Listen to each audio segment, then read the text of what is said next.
Hello shooter, हमारा आज का टॉपिक है टाइप ऑफ एमक्यूएस। टाइप ऑफ एमक्यूएस के अंदर हम कवर अप करेंगे डिस्ट्रिक्ट, स्टेट, ऑल इंडिया और जोनल के अंदर कितने टाइप के एमक्यूएस होते हैं। सबसे पहले हम स्टेट, जोनल, ऑल इंडिया की बात करेंगे कि इसके अंदर कितने एमक्यूएस होते हैं। इसके अंदर दो टाइप के एमक्यूएस होते हैं। पहला एमक्यूएस वो एमक्यूएस होता है जो आपको इस कंपटीशन को खेलने की एलिजिबिलिटी को प्रदान करता है। दूसरा एमक्यूएस वो एमक्यूएस है जब आप इस कंपटीशन को खेलकर इससे नेक्स्ट कंपटीशन के खेलने के योग्य बन जाते हैं, तो वो आपका सेकंड एमक्यूएस है। इसको हम एक एग्जाम्पल के थ्रू समझते हैं। उसके लिए हम सीनियर कैटेगरी का स्कोर एयर पिस्टल का लेते हैं कि उस सीनियर कैटेगरी का अगर कोई शूटर है और वो अगर स्टेट और ऑल इंडिया के अंदर उसके लिए पहला एमक्यूएस और दूसरा एमक्यूएस कौन सा होगा। तो जैसे आप सभी जानते हैं कि अगर स्टेट खेलना है तो उसके लिए एयर पिस्टल के अंदर सीनियर कैटेगरी का जो शूटर है उसको 325 स्कोर चाहिए। अब ये जो 325 का स्कोर है, अगर उसने प्री स्टेट या डिस्ट्रिक्ट के अंदर मारा है और वो स्टेट के लिए एलिजिबल हो जाता है और ये स्टेट में उसका फर्स्ट एमक्यूएस हुआ, ये उसका फर्स्ट एमक्यूएस हुआ। और अगर शूटर स्टेट के अंदर 345 स्कोर से अबव मारता है तो वो उसका सेकंड एमक्यूएस हुआ, यानी कि वो नेक्स्ट ऑल इंडिया लेवल के लिए क्वालिफाई कर जाएगा। सेकंड एमक्यूएस हुआ। अब फर्स्ट एमक्यूएस के बारे में हम थोड़ा डीपली समझते हैं। फर्स्ट एमक्यूएस बहुत ही इंपॉर्टेंट है।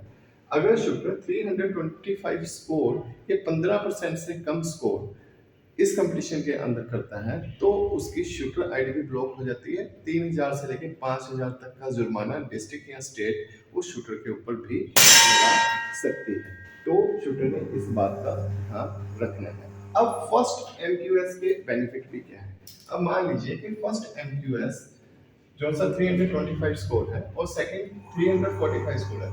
इसको याद रखिए कि जो 345 स्कोर है वो नेक्स्ट लेवल पे जाने के लिए है। जो ये 325 स्कोर है ये फर्स्ट एमक्यूएस है। अगर शूटर इससे ज्यादा मोर देन 325 और लेस देन 340 स्कोर मारता है, 45 स्कोर मारता है, यानी कि मान लेते हैं कि शूटर ने 340 स्कोर मारा, तो वो फर्स्ट एलिजिबिलिटी को क्लियर कर रहा है। फर्स्ट एलिजिबिलिटी को क्लियर करने का मतलब ये है कि बेशक वो शूटर ऑल इंडिया के लिए क्वालिफाई नहीं हुआ, लेकिन उसको जब नेक्स्ट ईयर अगर उसको दोबारा से स्टेट खेलना है तो उसके लिए प्री स्टेट खेलने की जरूरत नहीं, क्योंकि उसने यहाँ पर स्टेट के अंदर प्री स्टेट से ज्यादा ऊपर उसके अंदर ही उसने प्री स्टेट में जितना स्कोर चाहिए था स्टेट में आने के लिए उस स्कोर को अचीव कर लिया है। इसको हम थोड़ा और डीपली लेके चलते हैं। मैं आपको इसको ऑल इंडिया के थ्रू आपको समझाता हूँ, आपको उससे थोड़ा सा जल्दी समझ आएगा। अब जैसे आपको पता है कि ऑल इंडिया जाने के लिए 345 स्कोर चाहिए सीनियर कैटेगरी के शूटर को। अब 345 जो स्कोर है अगर किसी शूटर ने अचीव किया होगा तो वो उसके लिए ऑल इंडिया के अंदर फर्स्ट एमक्यूएस हो गया और सेकंड एमक्यूएस 367 हुआ। 367 उसके लिए सेकंड एमक्यूएस हुआ, यानी कि अगर वो शूटर 367 स्कोर अचीव करता है तो वो नेशनल जा सकता है। लेकिन किसी कारणवश अब अगर हम ये मान लें कि शूटर ने 367 नहीं मारा लेकिन उसने मोर देन 345 स्कोर मार दिया, यानी कि मान लें कि उस शूटर ने 350 स्कोर मारा।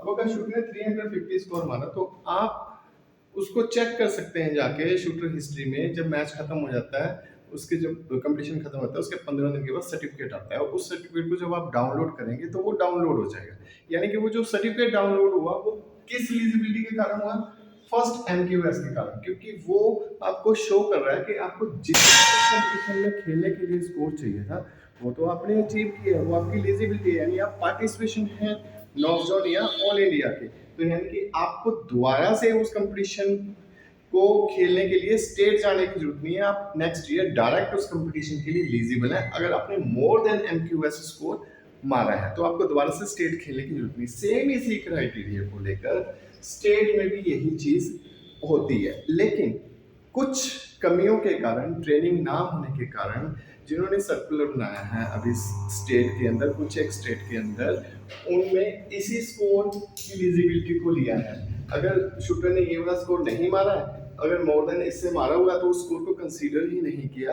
उनको स्टेट खेलने को दिया ही नहीं, उनको बाध्य नहीं किया, उनको स्टेट ही नहीं उनको उन्होंने खेलने दिया, जिसके कारण शूटर का पूरा साल खराब हो गया। एक शूटर ने पूरे साल मेहनत की हुई होती है तो आपको अगर MQS 1 और MQS 2 की ट्रेनिंग नहीं है तो नेशनल राइफल एसोसिएशन से आप MQS 1 और 2 की ट्रेनिंग ले सकते हैं कि वाकई के 2 MQS होते हैं भैया उसके अंदर।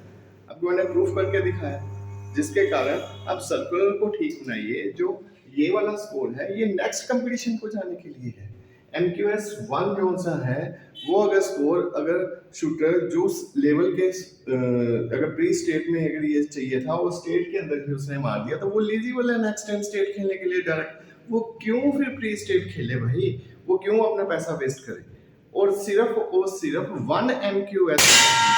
अगर यहाँ पे अब मैं 1 MQS की बात करूं कि सिर्फ और सिर्फ एक MQS है जो सा वो डिस्ट्रिक्ट जो सा कंपटीशन है या प्री स्टेट कंपटीशन है उसके अंदर होता है।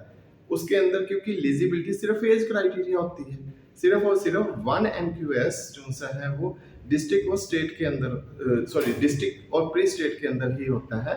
बाकी सभी जोनल हो गया, आपका ऑल इंडिया हो गया, स्टेट हो गया, उसके अंदर MQS 1 और MQS 2 काम करता है। दोनों की नॉलेज लीजिए ताकि शूटिंग को हम इंक्रीज कर सकें, शूटिंग को डिक्रीज मत कीजिए, शूटर को खेलने का मौका दीजिए।